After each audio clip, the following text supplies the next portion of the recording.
So I'm at a live venue and I look over, and at the soundboard is a gentleman named Dave Rittenhouse. And I happen to know him just from the business. And he's, chatting with me about his guitars that he makes. And I'm like, well, who knew you made guitars as well as mixing and bringing in delays and drum reverbs and all this stuff in front of like 15,000 people in a huge shed. It's like, okay, so you do all that and you make things like this. Can we talk a little more about that?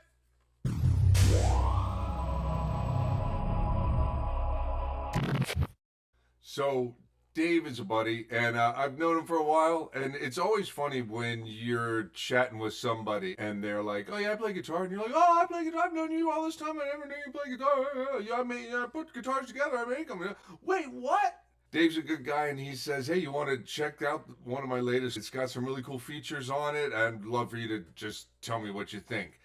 And I have spent some time with it. Dave, thanks for bringing this by now, I guess, a couple of times.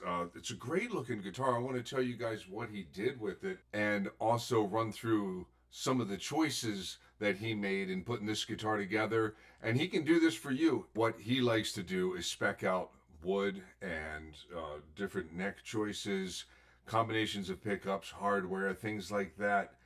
And this particular one has some personal choices for him that he went over, including one of the things that I really like. It has a master volume and then a master tone, but then it has a blend knob, which, if you're on the bridge pickup, it will bring in the neck pickup. It will start to blend it in, as you turn it towards one. And then vice versa. If you're on the neck pickup and you're at 10, you start to turn it down towards one, you'll start to bring in the bridge pickup. So neck to bridge blend right here. And then it also works in between positions.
He can do a bunch of different guitar finishes and styles.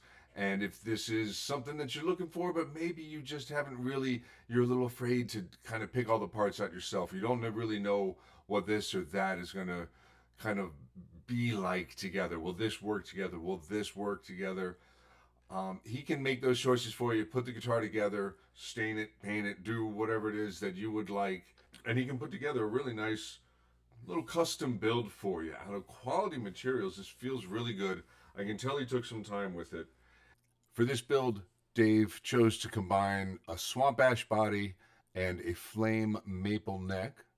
And then he tongue oiled and sanded the neck down in the back to get it real smooth. Doing the tongue oil and then sanding it the way that he did really helped bring out the flame maple along with the figuring in the neck. It looks really good. That neck is a thing of beauty and plays amazingly. Feels really nice when you're playing it. Nice beefy frets on there, and I believe that's an ebony board on top. So, what he did with the body was he black dyed it, and then he sanded it back, and then he red dyed it over all of that, and then he did a poly finish. He chose Graphtec staggered tuners, or the ratio tuners, and maybe they're a little bit funny when you have a trem system that's floating. But with his, the way it is, it's right down to the bridge. It's a Floyd Rose rail tail trem, which isn't easy to say, but the whole concept of the Graphtec standard tuners is one turn equals one pitch or something like that. They either way, they locked, they kept in tune great with even some whammy bar abuse, but I don't feel like that's what the rail tail is there for. It just kind of is a nice substitute for your standard stock Strat kind of a bridge. It doesn't lock or anything like that. The pickups that he chose are Fralin Blues specials in the neck and as well as in the middle. And then he used a high output in the bridge. And it definitely gets a chewy, kind of crunchy sound.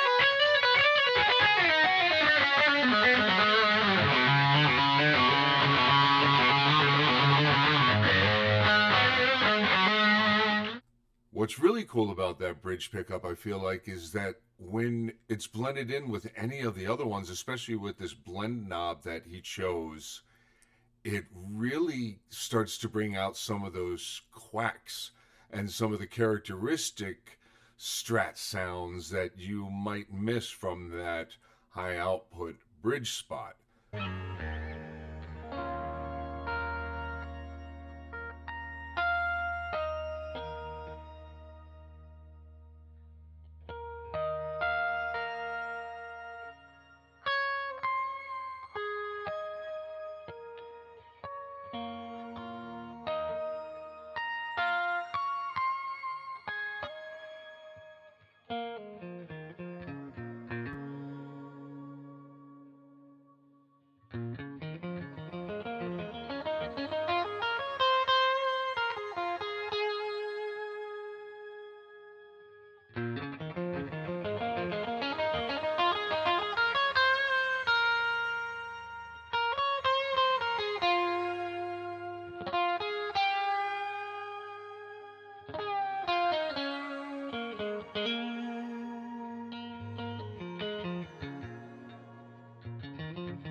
And I was surprised that the high output bridge didn't have more of a harsh tone. These are noiseless pickups. I was kind of expecting a brighter, maybe not brighter, but all around more present kind of harshness to them. But these Fralins, there was none of that going on. I really enjoyed all the tones I was getting, even when I was playing pretty clean or kind of crunched up a little bit or lead sounds. They all really just kind of made the guitar sound right. I don't know how to say it. This guitar sounds good. Everything he picked on this guitar really, you could tell it was put together the way he wanted it. He's available for front of house work as well, but he makes a killer guitar.